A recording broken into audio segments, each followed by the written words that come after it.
بسم اللہ الرحمن الرحیم۔ معزز خواتین حضرات، السلام علیکم ورحمۃ اللہ وبرکاتہ۔ دین اسلام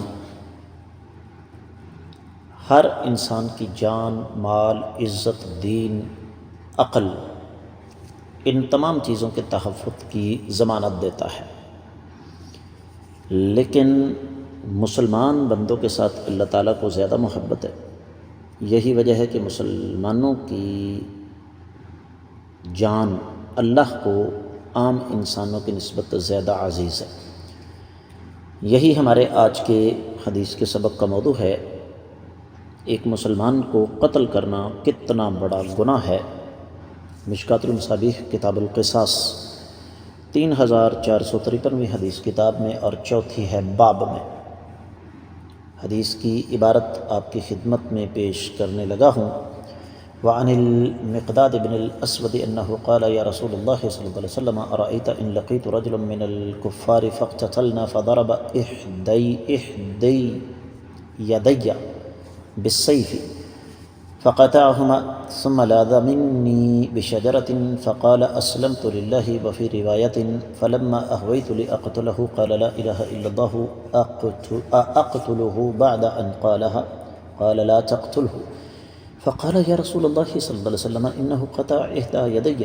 فقال رسول الله صلى الله عليه وسلم لا تقتله، فإن قتلته فإنه بمنزلتك قبل أن تقتله، وإنك بمنزلته قبل أن يقول كلمته التي قال۔ معزز خواتین و حضرات، یہ روایت صحیح بخاری اور صحیح مسلم میں ہے۔ تفصیلی حوالہ آپ کی خدمت میں رکھنے لگا ہوں۔ یہ حدیث مبارکہ ہے صحیح بخاری کتاب الدیات میں، پہلا باب ہے، 6865ویں حدیث۔ اور یاد رکھیے گا کہ صحیح بخاری میں تمام کی تمام احادیث سند کے اعتبار سے بالکل درست ہیں، لہذا اس کی سند پر تبصرہ کرنے کے بجائے ترجمے کی طرف بڑھتے ہیں۔ سیدنا مقداد بن اسود رضی اللہ تعالیٰ عنہ سے روایت ہے کہ انہوں نے آقا علیہ السلام کی خدمت میں حاضر ہو کر عرض کیا کہ مجھے بتائیے، میرا کسی کافر کے ساتھ مقابلہ ہو جائے اور ہم دونوں ایک دوسرے پر حملہ آور ہوں، اور وہ تلوار کے ذریعے مجھ پر وار کرے اور میرا ایک ہاتھ کاٹ ڈالے، اور پھر مجھ سے بچنے کے لیے ایک درخت کے پیچھے چھپ جائے اور کہے کہ میں اللہ کے حکم کے سامنے سر تسلیم خم کرتا ہوں، یعنی کلمہ پڑھتا ہوں۔ اور ایک روایت میں ہے جب میں نے اسے قتل کرنے کا ارادہ کیا تو اس نے کہا لا الہ الا اللہ، تو کیا اس کے کلمہ پڑھنے کے بعد میں اسے قتل کر دوں؟